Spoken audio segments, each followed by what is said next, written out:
And this week we have to start talking about annuities, which is a big deal. Like this is like the culmination of everything that we've worked so hard to do over the last couple of weeks. So this is where we kind of see the intersection of working with compound interest and working with payment streams, especially payment streams that involve equivalent kinds of payments. So that's really the key here to understand is when we're working with annuities, that's kind of an umbrella word to talk about payment streams where all of the payments happen to be the same size. So for example, there's lots of instances in my life where I have an equivalent payment structure. I have a monthly mortgage bill I have to pay, for example. That's a compounding kind of structure where I pay monthly.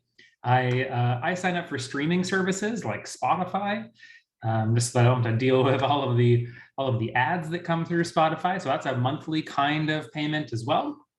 So that could be considered an annuity. There's no real compounding structure happening in the background, but we could talk about the fair value of those payments, right? So if I decided instead to put those payments into a bank, what would be the fair value of paying Spotify over the course of 1 year? I think that's an interesting question to ask. But those, just to give you some examples, are like ideas of what annuities are, like an equivalent payment structure. Most of the time they happen every month. When it comes to getting paid from institutions, like maybe where you work, it could be a biweekly kind of structure as well. So those are the typical structures that I see quite a bit, are the biweekly and the monthly structures, but there are other possible structures as well. And so what I was really hoping that you would take a look at this week is the formulas for ordinary, simple annuities. That's going to be the focus for our first chunk of this course. We're going to look at simple ordinary annuities today, where those formulas come from. And then we're going to kind of branch out on hopefully Wednesday's class and answer the generalized question. And what I really want to focus on with you guys today is understanding what it means to be simple, understanding what it means for an annuity to be ordinary, and essentially how to utilize the formulas and how to utilize the calculus. We want to move kind of past this idea of really requiring to have a time diagram to deal with these questions and dealing with moving these things around using fair market value. We want to set up a formula that'll do kind of all in one for us automatically. So that's really the goal for today. So maybe let's talk a little bit about what does simple mean and what does ordinary mean, and make sure we're all on the same page with that. So when we say that an annuity is a simple kind of annuity, we're trying to differentiate between a general kind of annuity. So a simple annuity happens when the payment frequency happens to be equal to the compounding frequency.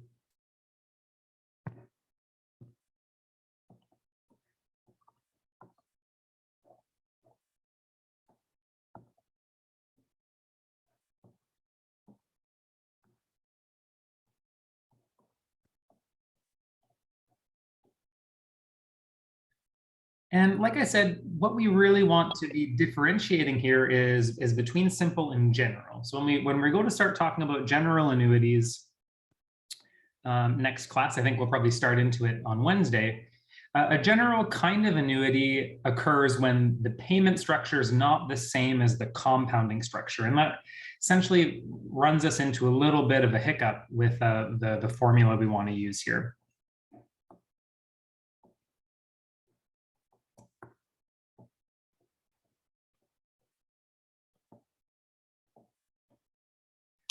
So for example, my mortgage payment is a monthly kind of payment, and it accrues interest in a compounding monthly kind of structure. So it would be a simple kind of annuity because the payment frequency and the compounding frequency happen to be the same. Now, let's look at a different case where I get paid by the college in a bi-weekly kind of way. So I get an equivalent payment every other week from the college that goes directly into my bank account. But my bank account has a monthly compounding kind of structure. So that would be a general kind of case. I have payment frequencies that are happening once every other week, but I have a compounding structure that happens every month.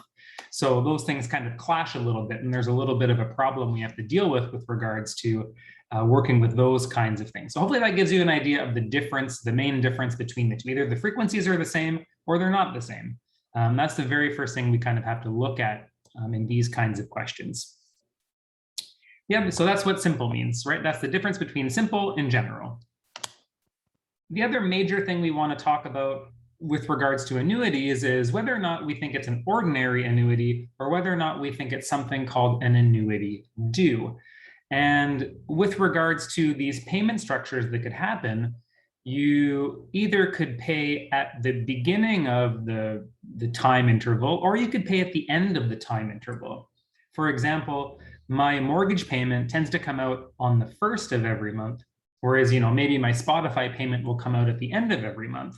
And if my money is taken out at the first of the month, then my bank account has a little bit less money to earn interest over the span of that 1 month. So it does matter whether or not the money is going to be in my account during that compounding period or out of my account during that compounding period. In an ordinary structure, we assume that the money is going to be inside the account for that compounding period and actually gets withdrawn at the end of the compounding period.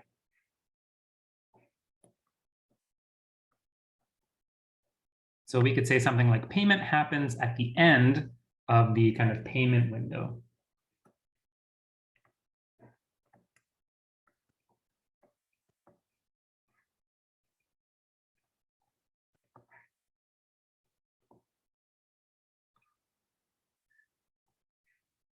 And we want to contrast this with what we'll be working with maybe next week, which are called annuities due.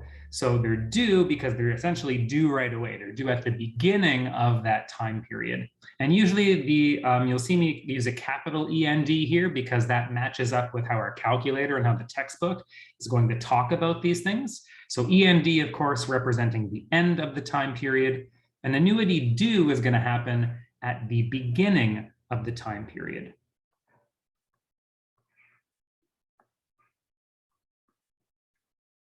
And usually we use BGN to mean the start or the beginning of the time period.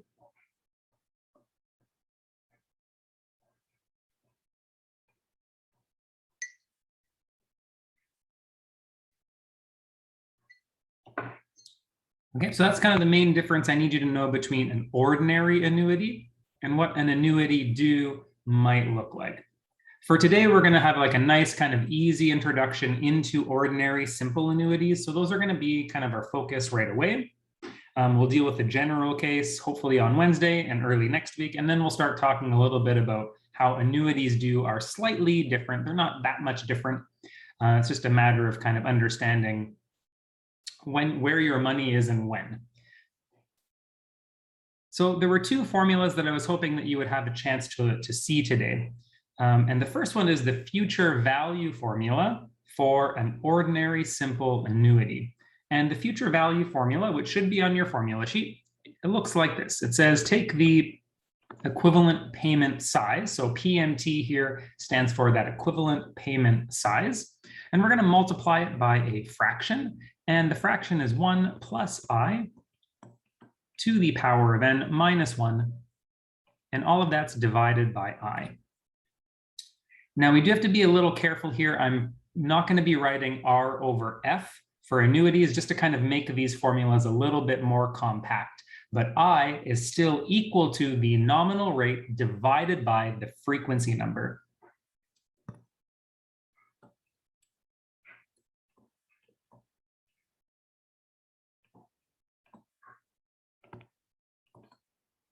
So if you do have your formula sheet and you want to start making some notes on your formula sheet about what some of these things mean, the PMT stands for our equivalent payment size. So either how much I'm paying into an investment, maybe how much I'm paying back with regards to a loan, or maybe it could be something like a pension payment as well, in which case I've invested into it over the span of my lifetime. And then once I hit a certain age, it's going to start paying me equivalent payments, let's say, every other week. So it could be either leaving our pocket or it could be coming into our pocket. It just depends on the kind of question we're working with.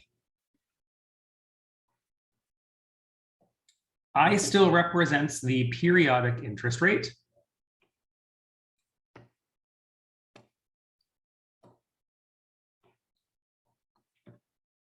Sorry, having a little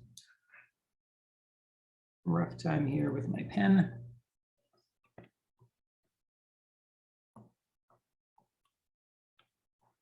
Okay, so I is still equal to R divided by F. That is still true. And then the last thing that I just want to kind of let you know about here is N. Usually N has been equal to the number of compounding periods for compound interest questions. N is now going to start to represent the number of payments that we make all together.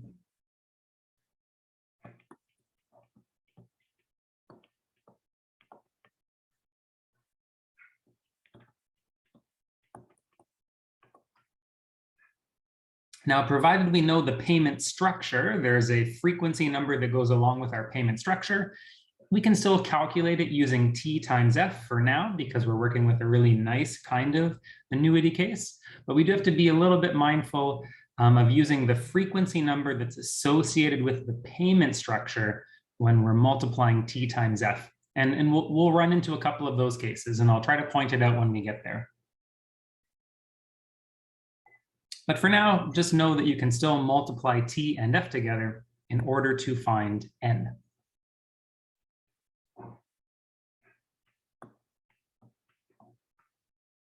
The other formula that I want to kind of utilize today, show you how to set that up and execute, is the present value formula, or the principal amount formula for this kind of annuity structure.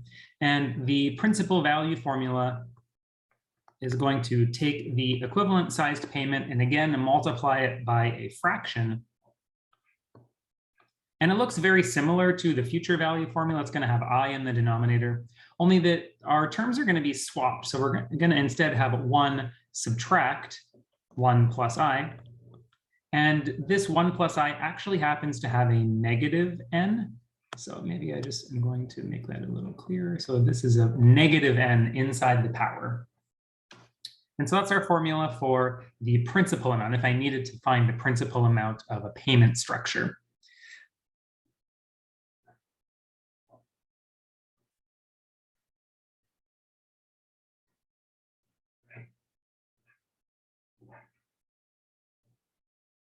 So what I'd like to do for the rest of the course is we're just going to, the rest of today is we're just going to work through a couple examples. And we're actually going to calculate them in 3 different ways. So we're going to take first, you can see the first example here. We're going to take a look at calculating a future value of a payment stream. We're going to do it the old way by like drawing out a time diagram, calculating all of the kind of bits and bobs that we need to add up at the end. So that's going to be way number 1. So the way we used to do it before today. And then I'm going to show you how to utilize the future value formula. And then finally, I think it's really nice, especially in an online course like this, to be able to utilize the calculator to do some work. So I do want to show you how to utilize the calculator to do some work here as well.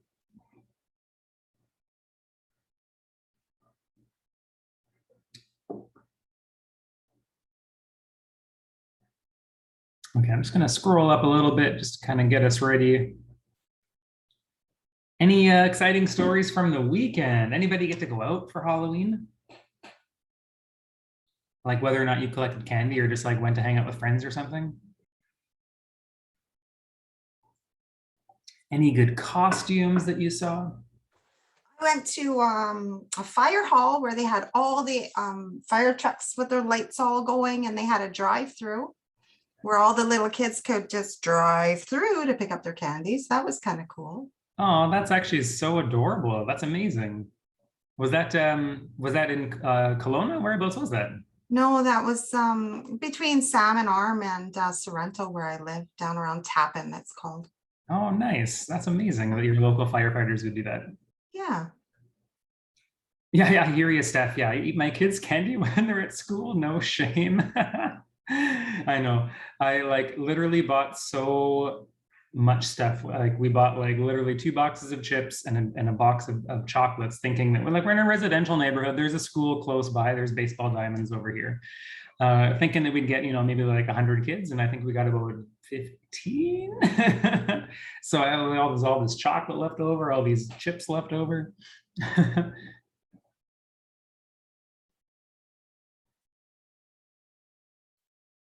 Oh, that's awesome, Heather. Yeah, sister and brother duo dressed up as a mermaid and a lobster. That's amazing.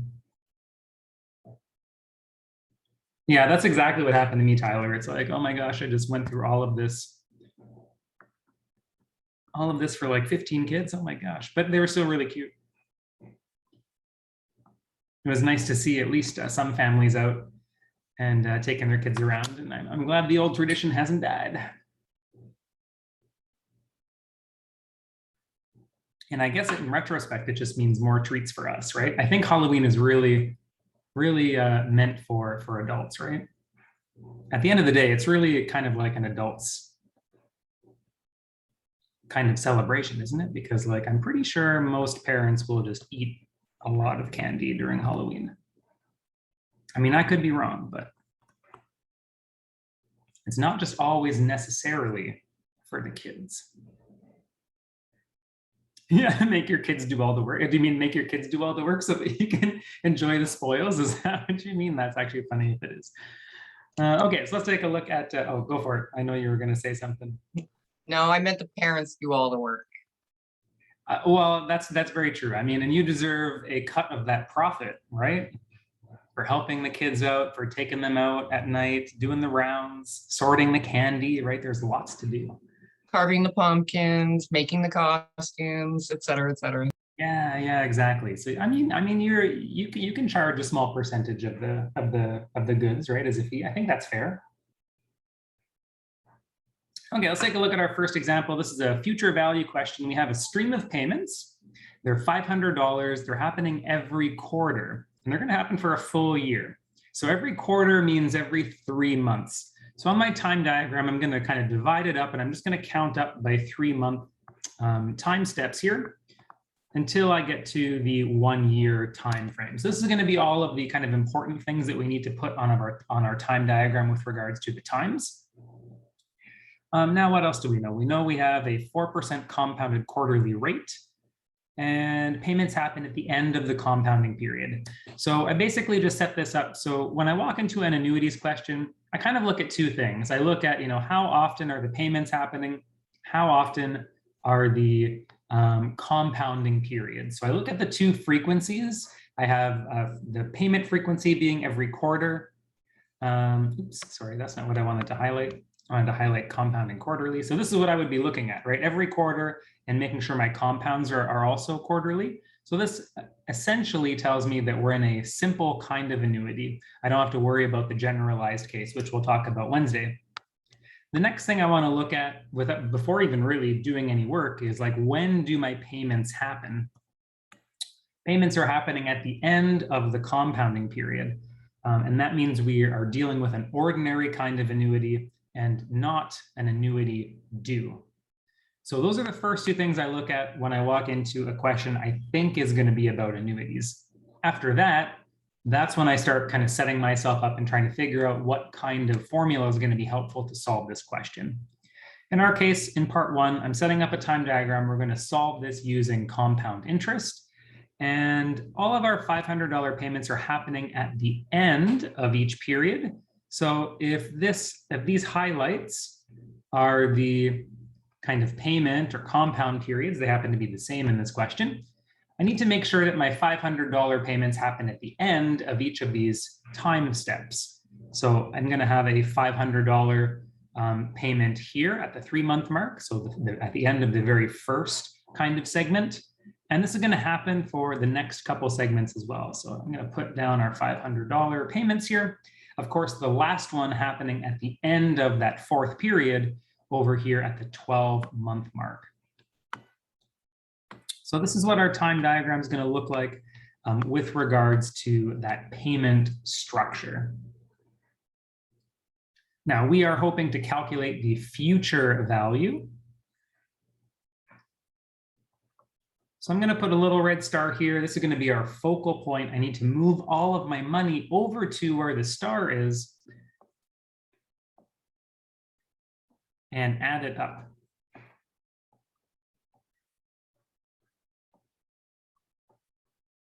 So if I want to figure out the future value of the stream, it's the same. I could ask a similar question. The similar question is, what's the fair market value of all of this money at the 12-month mark? So that's the same question. It's the same setup.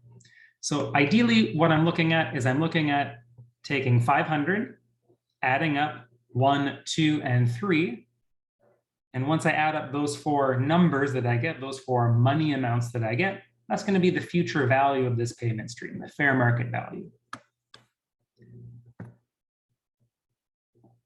Now, I don't have a lot of room on my arrows, so I'm just going to kind of jot down the rate and the frequency number over here on the side. So all of these arrows are going to be having the same rate of 4% compounded quarterly. It's just the time steps that are going to be a little bit different for these. So I might just indicate on the arrows what the time steps are so that when I go to do these calculations, I can multiply the correct numbers together. So let's look at this payment right here that's happening at the 3-month mark. How long is this going to be earning interest? How many months?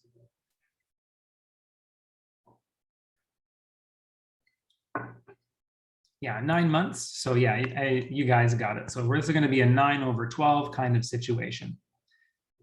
So this particular payment earns interest for 9 months. I'm going to input T as 9/12. Right, remember, T has to be in years. You could also write T as 0.75. I think that would work here as well. For our second payment that happens at the 6-month mark, obviously this one is earning interest for 6 months of the year. And then finally, for our payment here at the 9-month mark, this one's going to be earning interest for 3 months out of the year. So if you wanted to convert these to decimals, you could write 0.75, 0.5, 0.25, that would work. And that's pretty much what the time diagram is going to look like. So what do we know? We know that the future value of all of this money is going to be the $500 payment that happens right at the 12-month mark, plus the sum of the 3 arrows essentially that we have to calculate, the 3 future values that we have to calculate. Now, what we used to do before test number 2 was kind of do each one of these calculations separately and then add them together at the very end. Just for the sake of saving us a little bit of time, I'm going to actually combine all of these into kind of just one big equation and then add them up at the very end. And the reason I'm doing that is just so you can kind of see, for those of you that have taken pre-calculus, where the future value formula for annuities actually comes from. Because there's a really interesting like pattern that actually starts to come up when you start to look at these equivalent payment problems. So let's take a look at number 1. Our number 1 arrow is actually this payment that happens at the 9-month mark. So what we need to do is calculate the future value of $500. And this is a compound interest thing. So we're going to have 1 plus R over F. And then we need this to the power of n. N here is going to be T times F. So T times F would be 3/12 times 4.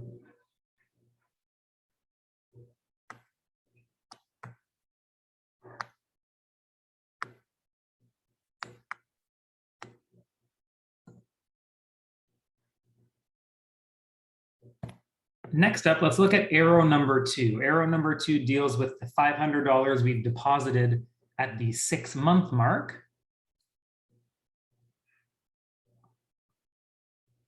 Laura, I'm using the future value for compound interest. So I'm using the FV formula that looks like this.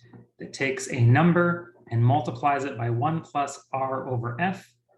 To the power of n, or to the power of T times F. So I'm applying the compound interest formula to each of these $500. So this should be on page 2 of the formula sheet.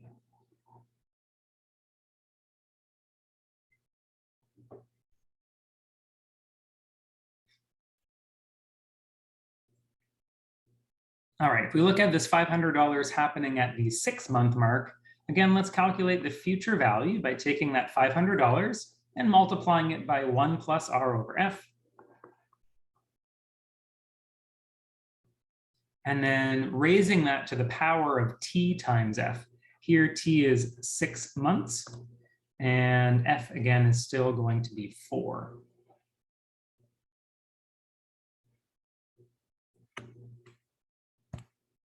Okay, see if you can write down the last one that we need. So how am I going to find the future value of this $500 we deposit at the 3-month mark?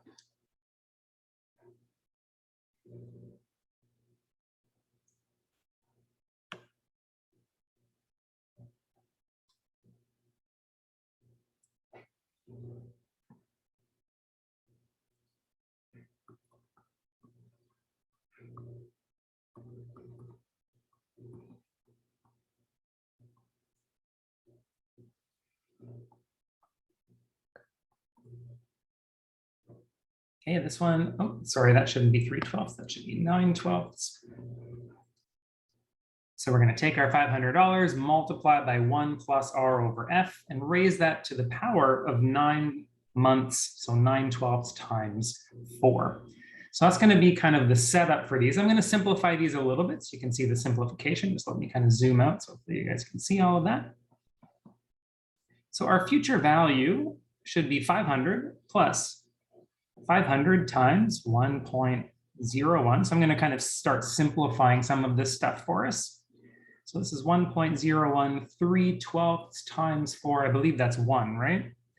That's the power of 1. 6/12 times 4 should be 2.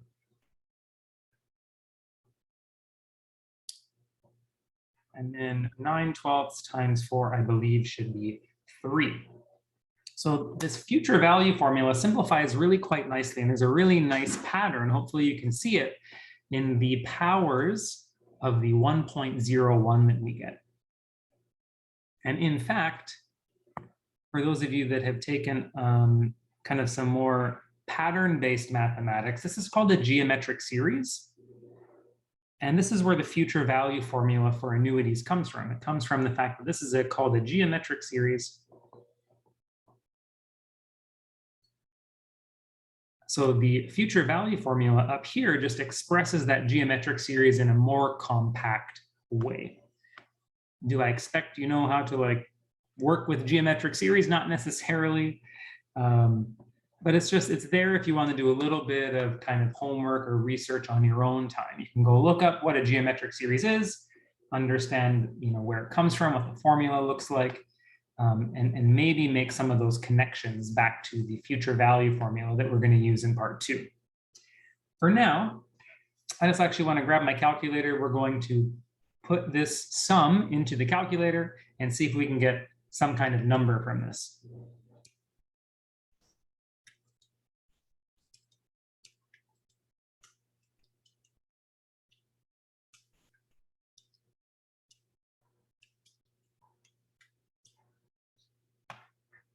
So adding up all of this together, I get around $2,030.20. So I'll just kind of zoom out so you can kind of see all of the work here. This is kind of typically how we would have solved this question using compound interest only before test number 2. So this is certainly something that I would have expected you to know how to do if it happened to come up on test number 2.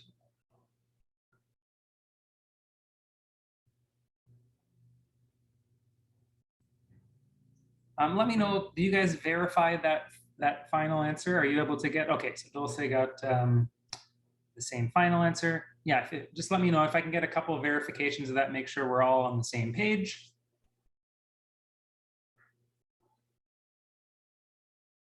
Thank you, Lynn. Thank you, Kate. Perfect, so that is kind of our final answer that we are looking for this question. So I'm going to go back and I'm going to actually solve this in a different way for you using this new formula that we now have access to. So the new formula says I should be able to take the payment size and multiply by a fraction. And in the numerator of that fraction is 1 plus I to the n minus 1. And in the denominator of that fraction is I. So this formula is going to give us just a little bit of a faster way to get to that final answer. And it's, like I said, it's somehow connected to this idea of using a geometric series. In case you're curious about where it comes from, I don't really have the time to show you that. But let's go ahead and start inputting some of the pieces of information that we know. Well, we know that our equal sized payments are $500 each. We can input the value for I. Remember, I is going to be the nominal rate divided by the frequency number. Okay, so 0.04 over 4, right? 4% compounded quarterly is what we're looking for. Remember, N stands for the number of payments that we make. Okay, so I'm just going to scroll back. It looks like we made 4 payments according to our time diagram.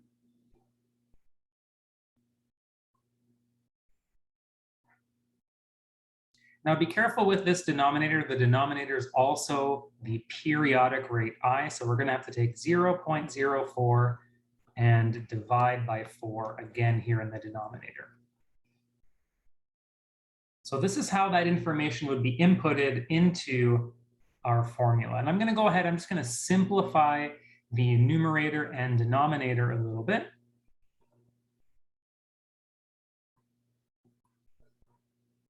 So it looks like the numerator is going to come out to be like 1.01 to the 4 minus 1 divided by 0.01. So if you have the ability to simplify inside the brackets like this, go for it. Right? It makes doing this computation on your calculator just a little bit easier. And I'm hoping that once you do this simplification, you do get $2,030.20 again. So let me know if you're able to get that on your calculator as well. So you can see it kind of speeds up that process quite a bit, right? There's no time diagram involved. All I really need to do is understand how to kind of use the information and input that into the formula, and it gets us there a little bit faster, right? Much faster. And students in my class yesterday were like, oh, thank goodness we don't have to do time diagrams anymore. And yeah, I mean, that's a really big advantage of a question like this, all right? Using this formula. You don't necessarily have to use the time diagram anymore.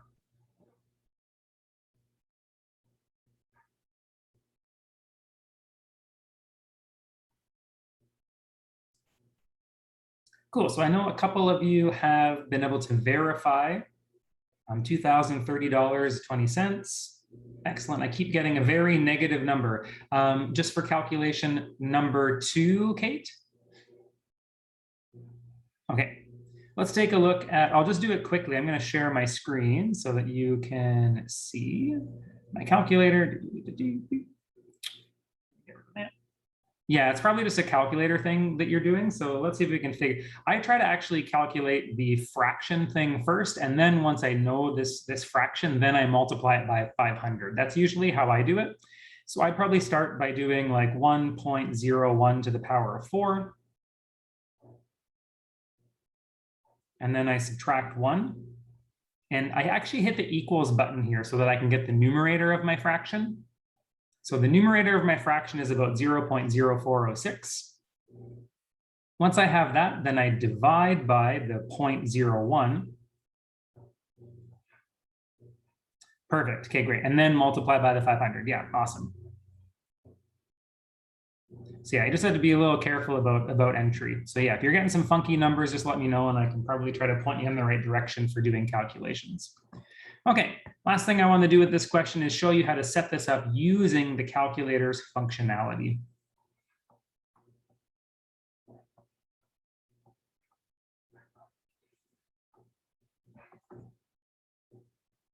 Oops.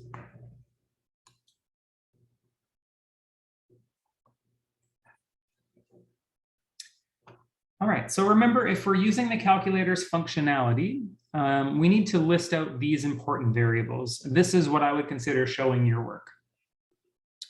So let's try to kind of glance at some of the information that we know about this question. We are trying to calculate the future value of this payment stream. So I'm going to leave that blank. We know that our equivalent payments are $500 in size. And I know that it doesn't mention that I've started with any money in my bank account in this particular case. Let's just take the present value to be 0.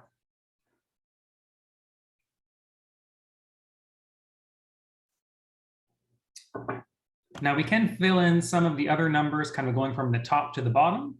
I know that we've made 4 equivalent sized payments. In this particular case, we know the interest rate is 4.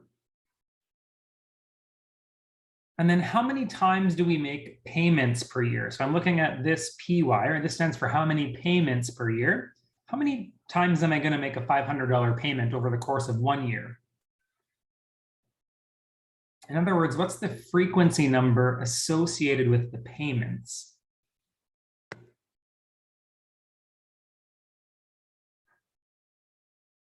Yeah, there's lots of fours here in this example, right? So we're going to make 4 payments per year. And remember, CY stands for the number of compounds we expect to see every year. And in this case, we have a compounded quarterly kind of structure as well. Okay, so that's where these 4s are coming from. So if you want to make a note for future self, we're making quarterly payments.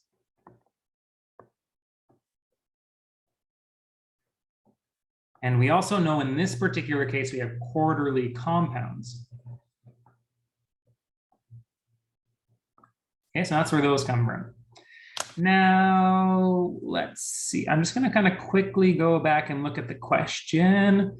So it just says a stream of equivalent payments of $500 every quarter. So it doesn't necessarily say that I'm getting this money or I'm putting this money into an account. So, I mean, I think it's open to interpretation as to whether or not we're going to keep the payment size at $500, a positive or negative. So let's keep it as a positive number. If we keep it as a positive number, that means the payments are actually coming out to us, essentially. What makes more sense? Maybe it makes more sense for us to invest this money. So let's take this to be a negative number. And let's assume that we're actually kind of investing into something and paying $500 every quarter.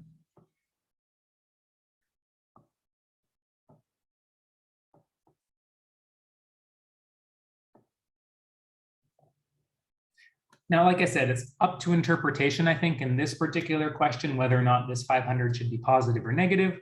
But if I put a negative 500 here, I personally know that we're going to come out with a future value that is a positive number. And I think that makes the most sense. So let's kind of roll with that. And let's start programming this into the calculator and see if we do get that future value of $2,030.20. Now, your calculator automatically should be in ordinary annuities mode, so you shouldn't have to do anything. Please let me know if I'm just going to kind of quit out. Please let me know if your calculator has a BGN up at the top. If your calculator has a BGN up at the top, it means it's in annuities do mode. And we don't want that. Yeah, so as long as you get $2,030.20, that's what we're looking for. So that means your calculator is set up and ready to go, and it's in the correct mode.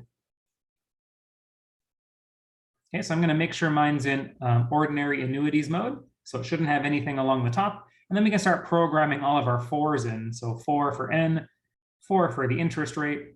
Remember, to get into the sub menu, we hit the secondary function and hit the IY. That's going to get us into the PYCY. Let's input these as 4. So we have to go 4, and then we have to hit the enter key. So remember to hit the enter key. CY is 4, perfect. So I can quit that.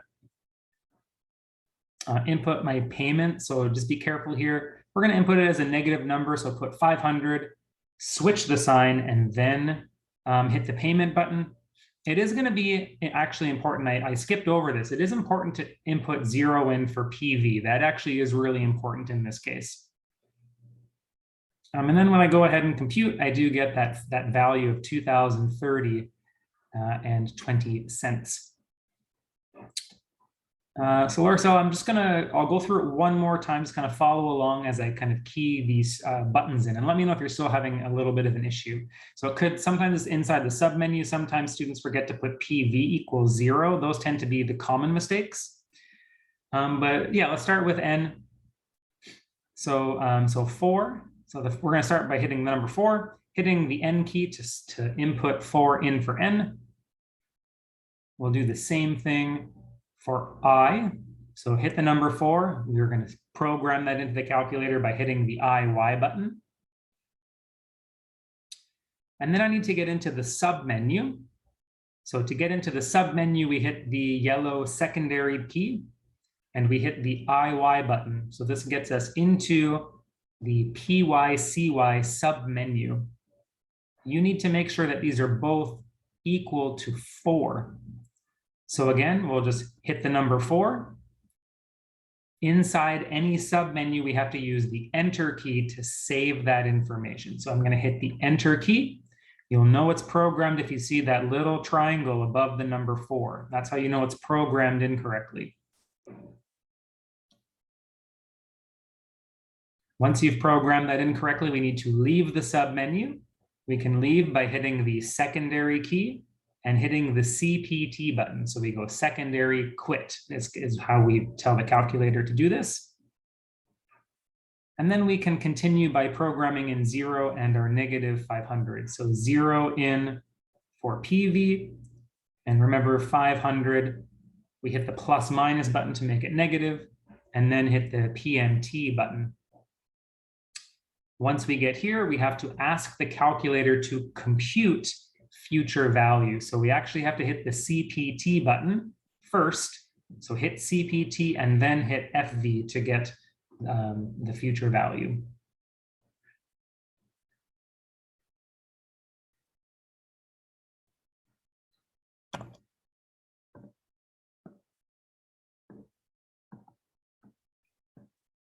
Okay, so hopefully most of you were able to get that. If you're still having some troubles, we'll go through one more example here in the next couple minutes. But I do want to kind of run over into our next question here and start getting this one set up as well. So I want to do the same thing. I want to go through this kind of 3-step procedure using the principal amount. And then if you're still having some issues with the calculator, you can hang around after class and we'll try to troubleshoot a little bit.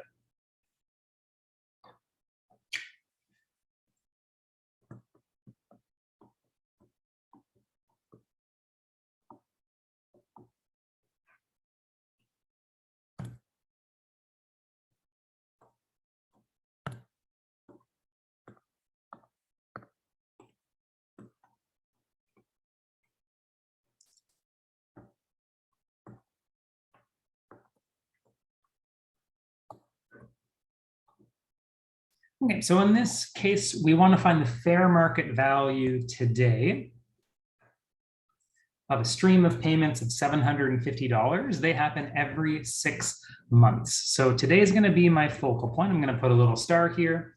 And we're doing payments of $750 every 6 months. So I've kind of set it up to have a kind of a stream here along the time axis of 6 months at a time up to 24 months, because I want to do this for 2 years. We have a rate of 4% compounded semi-annually, and we know that payments happen at the end of these compounding periods as well. So we're going to set it up very similar to what we did before. We're going to kind of think about each one of these as a time step, and our $750 are going to happen at the end of each of these time steps. So we get a picture that looks something like this. And since we want to find the fair market value today, we need to actually bring all of these payments of $750 to today's focal date. So we end up getting a picture that looks something like this. Of course, our rate is 4%, our frequency is quarterly, and I'm going to just go through and I'm going to write down the time steps on each one of these arrows so that I can kind of quickly set up these present value formulas for you. So for our first payment happening at the 6-month mark, this is going to need to be discounted by a half of a year.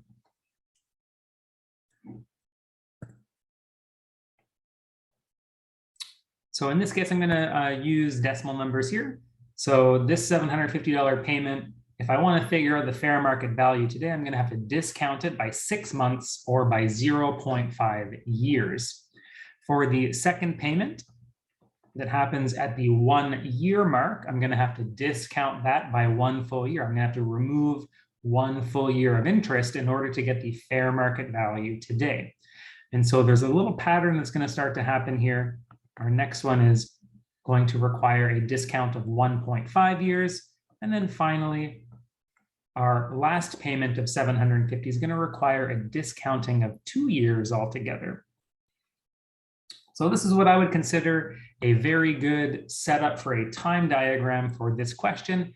Let's go ahead and try to solve this using the principal value formula for compound interest.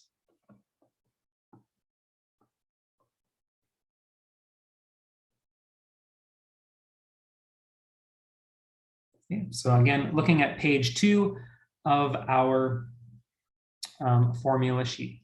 And what we're going to do is we're going to add all of this stuff together, and all of that should be equal to P.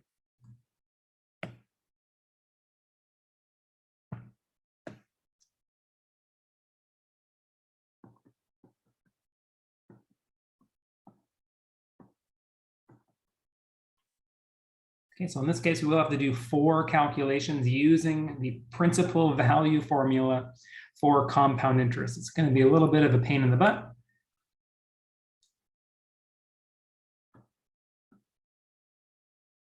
Okay, so for arrow number 1, the $750 payment that happens at the 6-month mark, we need to divide that by 1 plus R over F to the T times F, so 0.5 times 2. And I'm going to just simplify these along the way as well. So when I go to put this into my calculator, I'm going to need to have a denominator that's like 1.02 and 1.5. I guess 0.5 times 2 is equal to 1. So this very first fraction is going to be 750 divided by 1.02.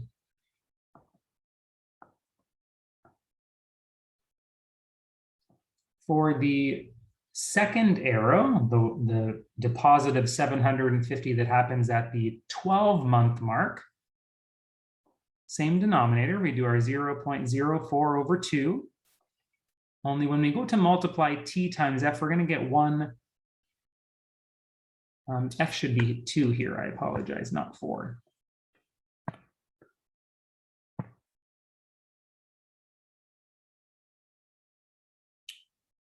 So if you are able to just make that change, I made a small error in the frequency number. This is a semi-annual, I thought. Yeah, so it should be every 6 months. It should be a semi-annual frequency number. So F should be equal to 2. My apologies there if there was some confusion. So I realized that my multiplication wasn't going to go horribly. It's going to go horribly wrong here because I do want to have a really nice pattern inside of my denominator here. So this one should come out to be 1.02 squared when I simplify the denominator. And what we're going to see is kind of this like really nice pattern inside the denominator. So I'll write down the last 2 for us here so you can kind of see what that's going to look like.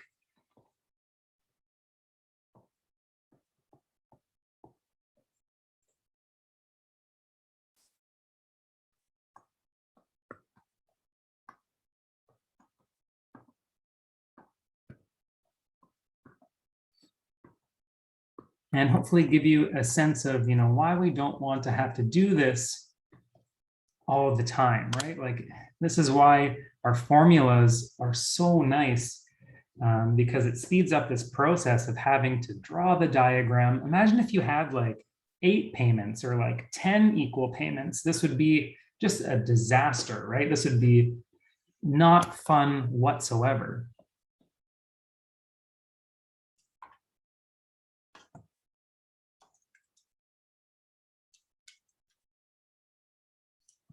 So I'm going to go ahead, I'm just going to start writing down some of the values that I get here from simplifying, and then we'll go ahead, we'll add this all up And then I'm probably going to go a little bit over time today. So if you do have to head off somewhere, please do. And then you can kind of take a look at the last couple minutes of the lesson when I post it up for you later tonight.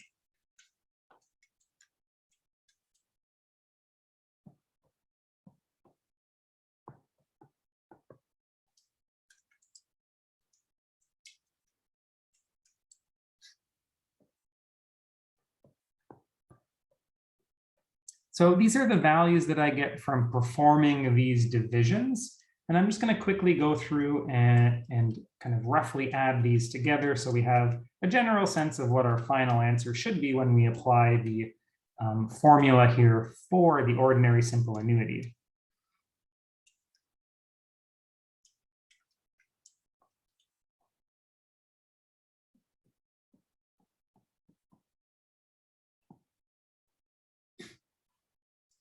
Now I get something in the neighborhood of like $2,207.79. If someone's able to verify that for me, that would be excellent.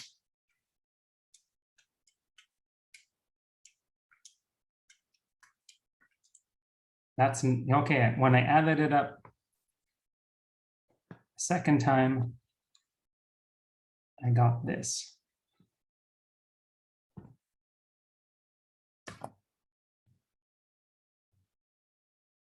Okay, great. So Holly's able to verify this updated number. I must have just done a key error.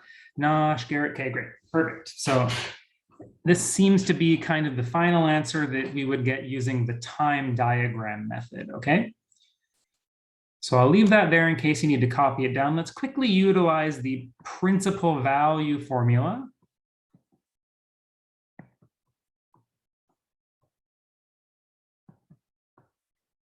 For annuities.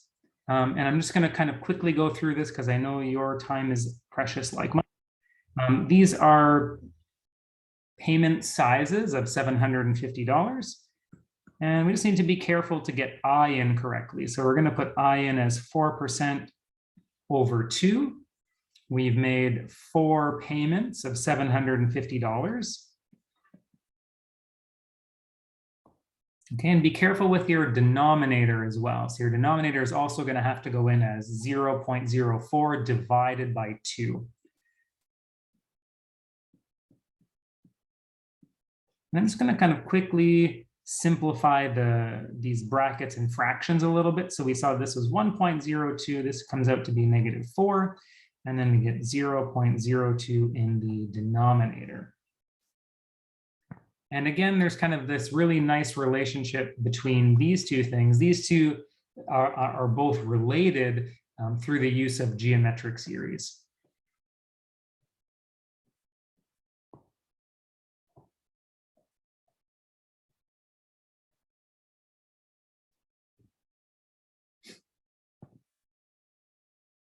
Now, I'm hoping that when you go ahead and simplify this, you can show yourself that we should get 2,855 and debatable whether we're going to get 79 cents or 80 cents. I'll put 79 cents for now, but let's take a look.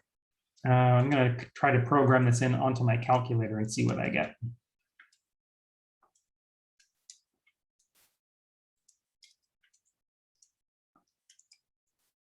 So this one says I should round up to 80 cents. So I know I did a little bit of hasty rounding up here, but realistically, we should be within the range of about a nickel, right? As long as we're in the range of a few pennies of each other, we're good to go. So my answer in part 1 was a little bit, I rounded a little bit too heavy, but such is life. Okay, so like you can see here, a little bit of a faster way to get to that final answer, provided we know how to input the numbers into this really nice formula. Okay, last thing I want to do is just double check on the calculator that we do get this same final answer. So I'm going to start writing out the numbers that we're going to need in order to do some calculations. So we have 2 payments per year and 2 compounds per year. Okay, I know I've done 4 payments of $750. So ideally, these are because we have a kind of semi-annual structure.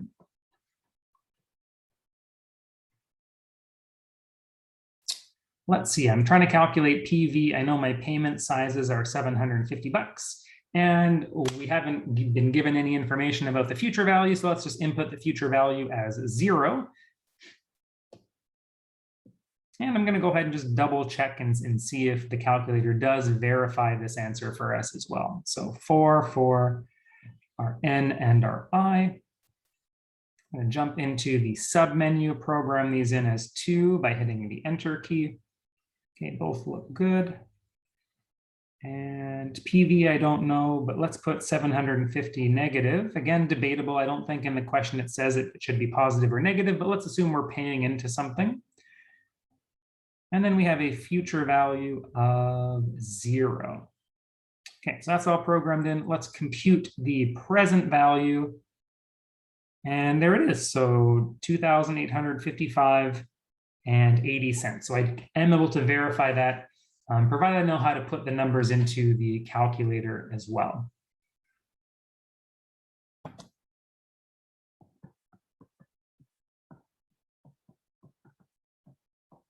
Okay, so that's really all I wanted to show you today, was how to kind of connect some of these ideas together. I would say really start practicing understanding the formulas or practicing how to utilize the calculator, setting up the calculator to solve these problems. The final exam that I give to you guys is going to be very open, very flexible in how you solve. If you want to use the formulas, that's fine. If you want to use the calculator, that's fine. There may be some questions where I specifically ask for calculator input. So just be mindful of that. So that's everything for today. On Wednesday, we'll take a look at effective and equivalent interest rates and try to deal with the more generalized problem of when the PY and CY are not the same. And in the meantime, I'm going to do my best to start marking your tests. That is on the back burner as well. Yeah, you're very welcome, guys. As always, thanks for tuning in. Sorry I went a little bit over today, but hopefully that helped kind of clarify some of the concepts for you guys. Thank you very much. Have a good one, Heather. Thanks a lot, Professor. See you. Yeah, you're welcome, David. Take care. Thank you. Bye. Bye.